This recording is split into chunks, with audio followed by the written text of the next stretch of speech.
Shahin Shah, Mitchell Starc কিংবা জাসপ্রীত বুমরার মতো গতি তারকারা যেটা করতে পারলেন না সেটাই করে দেখালেন তাসকিন আহমেদ। বছরটা শেষ করলেন অনন্য উচ্চতায়, পেলেন নিজের অসাধারণ সাফল্যের কৃতিত্ব, নিজের নাম লেখালেন সেরাদের সেরার কাতারে। বছর জুড়ে অভাবনীয় সাফল্যে কি এমন পুরস্কার জুটল তাসকিনের কপালে, সেটাই শুনবো প্রতিবেদনে। স্বপ্নের মতো এক বছর পার করলেন তাসকিন আহমেদ। বল হাতে এবছর তাসকিন যেন ছিল বিশ্বসেরা। সাদা বল কিংবা লাল বল যেই ফরম্যাটেই খেলা হোক না কেন, তাসকিন যেন সবার চেয়ে আলাদা। আন্তর্জাতিক ক্রিকেটে তুলেছেন 63টি উইকেট, তার থেকে বেশি এবছর শুধু উইকেট পেয়েছেন জাসপ্রীত বুমরা। নিজেকে এমন উচ্চতায় নিয়ে গেছেন তাসকিন যার ধারে কাছে নেই স্টার্ক, শাহিন শাহ আফ্রিদির মতো বোলাররাও। যেই কীর্তি গড়া নামি দামি অনেক পেসারদের কাছেই রীতিমতো স্বপ্ন, সেটাই কিনা এবার তাসকিন করে দেখালেন অনায়াসে। ক্রিকেট ভিত্তিক জনপ্রিয় ওয়েবসাইট ESPN ক্রিকইনফোর মতে এবছরের সেরা ওডিআই দলে জায়গা হয়েছে বাংলার পেসার তাসকিন আহমেদের। একাদশে মাত্র দুজন ফ্রন্টলাইন পেস বোলার রাখা হলেও সেই একাদশে জায়গা করে নিতে পেরেছেন বাংলার এই স্পিড স্টার। গেল বছর ওডিআইতে খুব কম ম্যাচ খেলেছিল টাইগাররা। মাত্র 9 ম্যাচে 50 ওভারের ফরম্যাটে মাঠে নামে লাল সবুজ জার্সিধারীরা। সেখান থেকে তাসকিন খেলেন আরো কম 7টি ম্যাচ। 7 ম্যাচে তাসকিনের ঝুলিতে গেছে 14টি উইকেট, এভারেজ 24-এরও কম। আর 4 ছক্কার ক্রিকেট দুনিয়ায় ইকোনমি তো 5.5-এরও কম।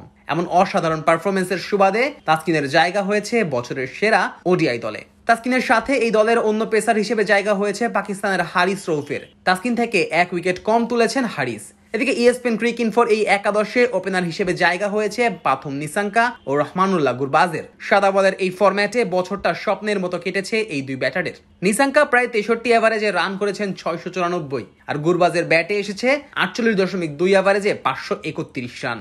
টপ অর্ডারে একচ্ছত্র আধিপত্য রয়েছে লঙ্কান ক্রিকেটারদের। 1 রান পজিশনে রাখা হয়েছে উইকেট কিপার ব্যাটার কুশাল মেন্ডিসকে। 53 এভারেজে কুশালের ব্যাটে আসে 742 রান। সেই সাথে উইকেটের পেছনে 12টি ক্যাচ ও 7টি স্ট্যাম্পিংও করেছেন এই উইকেট কিপার ব্যাটার। এই একাদশের অধিনায়ক করা হয়েছে লঙ্কান চারিত আসালাঙ্কাকে। ব্যাট হাতে এই ব্যাটারও ছিলেন বেশ সফল। 50-এর উপরে এভারেজে করেছেন 605 রান। একাদশের 5 নম্বর পজিশনটা দখল করে আছেন শেরফান রাদারফোর্ড। ক্যারিবিয়ানি ব্যাটার 106-এর বেশি এভারেজে করেছেন 425 রান। ইংল্যান্ডের লিয়াম লিভিংস্টনও জায়গা পেয়েছেন এই একাদশে। অলরাউন্ডারের ভূমিকায় 3 জন ক্রিকেটারের জায়গা হয়েছে বছরের সেরা 11 জনের মধ্যে। তার মধ্যে 2 জন আবার আফগানিস্তানের, 1 জন শ্রীলঙ্কার।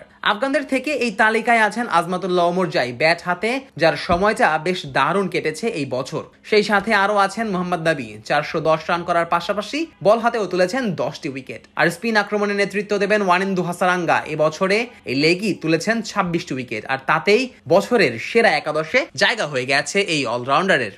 এক নজরে ESPN ক্রিকইনফোর বছরের সেরা ওডিআই একাদশ: Pathum Nissanka, Rahmanullah Gurbaz, Kusal Mendis, Charith Asalanka, Sherfane Rutherford, Liam Livingstone, Azmatullah Omarzai, Mohammad Nabi, Wanindu Hasaranga, Taskin Ahmed এবং হারিস রৌফ।